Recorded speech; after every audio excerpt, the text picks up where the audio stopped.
think you can say about Steve Rogers' character, he's a hero before he takes the super soldier serum. He's got courage, he's got values, he's got all the things that you want in a superhero. He just doesn't have the size and the strength. And once given that, it makes for an awesome, awesome superhero.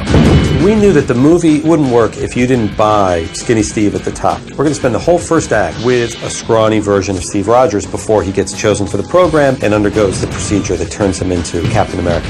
And if that looked fake, if that didn't feel right, you would lose it entirely. It's not about the transformation, and we thought very long and hard about how do you do the transformation in a way that hasn't been seen before. And you think about needles and pads and steam and smoke and water and liquids and all this kind of like, how do you do it? And every time you'd think about all the movies that have done it before. And so rather than it being about the transformation, what we decided it was going to be more about establishing the character beforehand.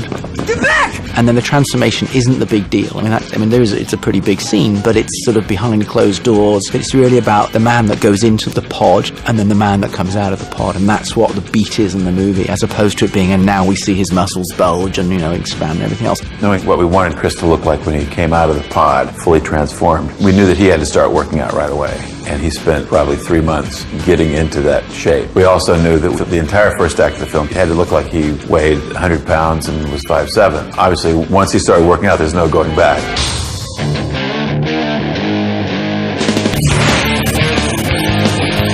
Steve Rogers is supposed to be 98 pounds. He's very tiny. And then when he turns into Captain America, Chris Evans looks pretty remarkable with how he worked out and where he took his body to. So that's a tough one that we've had to do a lot of reference shooting. There's always a balance of trying to see, okay, what will work and what won't. We sat down at the very beginning and we said, well, it's not really a visual effects movie, is it? Nah, it's just a movie. It's a movie. It's a buddy pick and it's a superhero, but he doesn't really have that many superpowers. He jumps a bit and he's stronger, but it's not really many visual effects. And then you turn around and we're probably going to be, 12, 13, 1400 shots, taking the original photography of Chris Evans, thinning him down, and just by frame, painstakingly reshaping his entire body for the first third of the movie. We discussed all sorts of things. Are they different actors? No. Well, do you do a Tom Hanks Castaway thing? Well, our schedule wouldn't allow time for Chris to get that skinny and bulk back up again. So we started looking at a number of effects processes to get it done. All CG came up.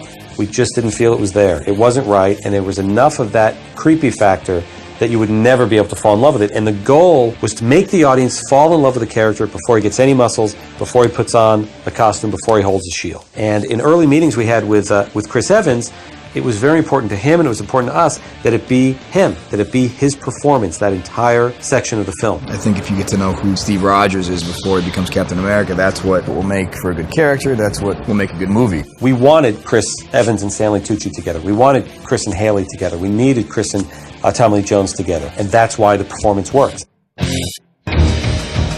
So we're taking Chris's performance and we're actually shrinking him down and scaling him down and thinning him up, and we're doing it using a variety of techniques, but that's one of our sort of more challenging aspects of what we're doing, and something that really hasn't been done to this level before. He's a big guy, he's broad and he's got a classic V shape, and what we're trying to turn him into is the 98-pound weakling and make him shorter and thin out his face and remove the muscles from his neck and his shoulders. We did a few proof of concept tests, and I remember showing a section of the film, early rough cut footage of the rebirth scene, where there were a few shots of Chris skinny, gets onto a table, goes into the pod opens up, reveals the muscles, and the people I was showing to, how did you add those muscles? That was amazing.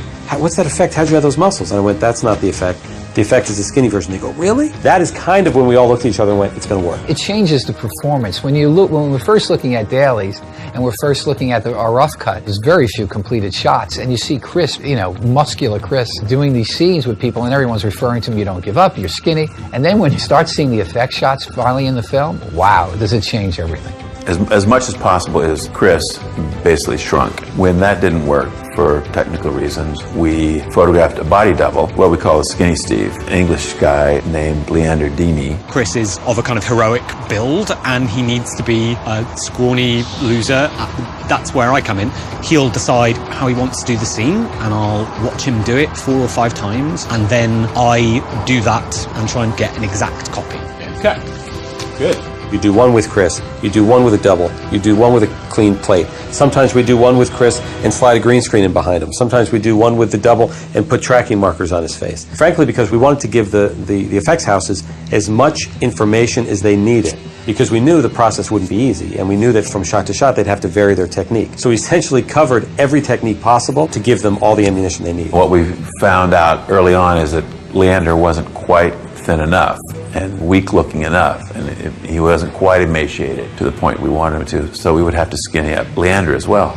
And sometimes when we skinny Leander, Chris's head would be wrong. It's amazing how just a matter of millimeters will make him look like a completely different person. It's been probably the hardest thing for us to achieve, because not only are you trying to make someone look small and you're trying to make him look believable, but you're also trying to make him look consistent. And from shot to shot, depending on the lens that you used when you photographed it or the lighting, that can change things dramatically. And because there's so many shots, it's not like we can give them to one artist and say, you know, make all these shots look like the same guy. They have to go to several different artists. We employ 8 or 9 companies currently, and we've got them in 3 continents. And some of those companies will have upwards of 300-400 people working on this. There's a lot of work and a lot of incredible amount of energy and effort goes into every single frame in the final movie. You know, you really are concentrating on every single pixel. So they're constantly comparing notes and trying to make them look like the same person. So if the lighting is different, the angle is different, and the weather is different, it changes just enough so that suddenly you shrink him down and it's not the same guy. Here we have an example of him where we've actually just literally taken his whole face and his body, his shoulders, his neck, and we've just thinned him down. We've made his cheeks more gaunt. We've changed the shape of his jaw to remove some of that strong sort of superhero jaw. We've made his shoulders much, much narrower and given him more of a coat hanger feel here in this area here. We've thinned down his neck. We've just tried to make the helmet look just a little bit big. We've shrunk the whole head just a little bit and made him just a little bit smaller.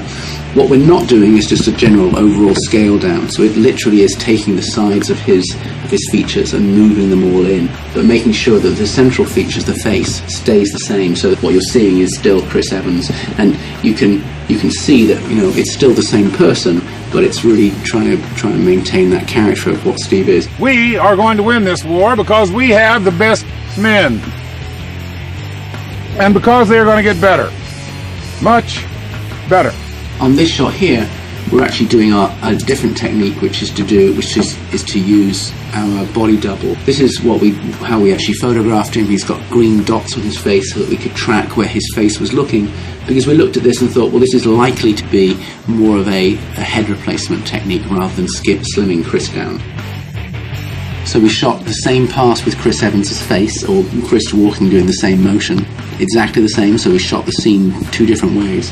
And then we took Chris's head and we placed Chris's head onto the Leander body. You're beginning to believe that, you know, it's Chris walking towards us, but it's a very, very small version of Chris. You still recognize that it's Chris Evans, and yet it's unfathomable that is half the man that he really ends up being in the movie. Visual effects really have to be on point. If they look silly, the illusion is shattered. But you really feel like it's me. It's kind of interesting how visual effects touches so many different aspects of filmmaking nowadays, and there's so much that we can do. Just as maybe you start to think you see what the trick is, and the next shot it's a different trick. So you can't quite grasp it, so it must be real. It's pretty original and pretty fantastic. To the little guys.